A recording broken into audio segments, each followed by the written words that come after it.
Why do we use engines today? Well, let me tell you, thousands of years ago, people used to travel by walking or using animals for transportation.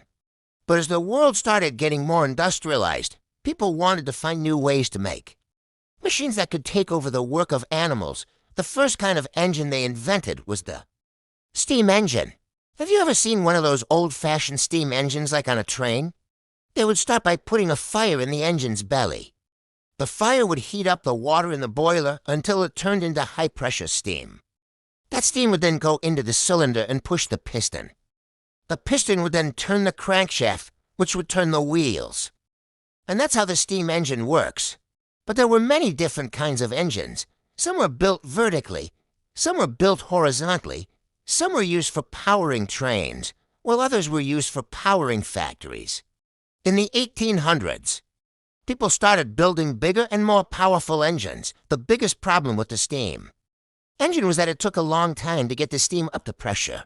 It also took a lot of fuel to keep the engine running. Because of this, people started looking for other ways to build engines that could run on different kinds of fuel and produce more power.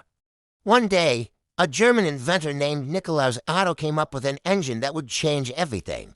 It was called the internal combustion engine. Unlike the steam engine, which used steam to create power, the internal combustion engine used fuel and air to create a controlled explosion. This explosion would then push the piston, which would turn the crankshaft, which would power the wheels. This type of engine was much more efficient than the steam engine, meaning it could produce more power using less fuel. The first internal combustion engine was a small 1.5 horsepower engine. It wasn't very big, about the size of a small car engine, but it was much more powerful than the steam engine. People started using these engines in all kinds of machines like cars, planes, and even boats. There are many different kinds of internal combustion engines. The first kind is the four-stroke engine. This is the most common type of engine used in cars today. It gets its name from the four strokes, or movements of the piston as it goes up and down inside the cylinder.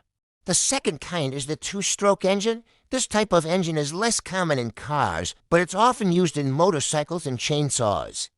It has the strokes, or movements of the piston as it goes up and down inside the cylinder. So next time you hear an engine, remember, it could be a steam engine or an internal combustion engine.